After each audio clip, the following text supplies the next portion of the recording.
なくなると難しいかなと思ってたんだけど。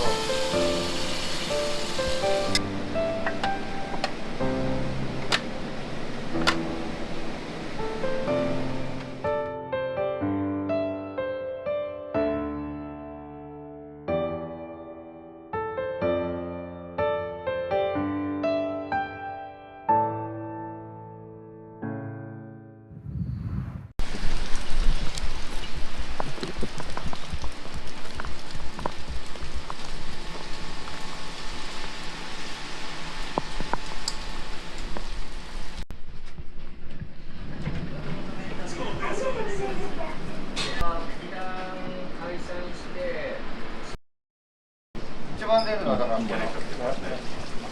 れが、はい。やっぱりこの焼肉丼のセットとか。ダントツこれだよね。このいつもチャーハンとラーメン。あ、大体そうですね。はい。大体。一番はね、これ一番出るね。あ、じゃあそれにしてみようかな。焼肉丼セットが焼肉丼セットとラーメン定食は焼肉のラーメン定食はこれでしょ、はい、焼肉丼セットは写真あったかな、これこの焼肉丼とこれで、ラーメン定食はこれラーメン定食でお願いしますね。はい、はい、ラーメン定食。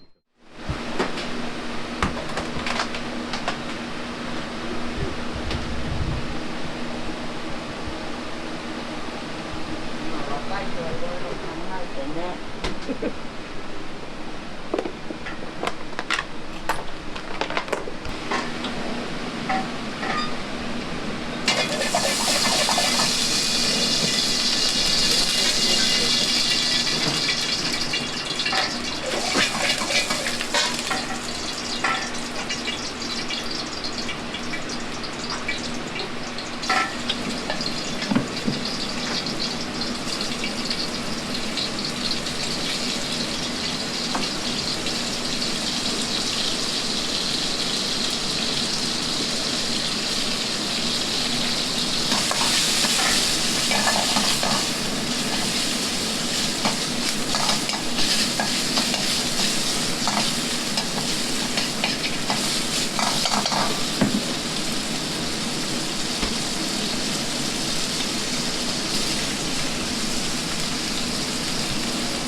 せん、いただきます。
ごちそうさまでした。あ、はーい。1080円で。はい、はい、大丈夫。はい。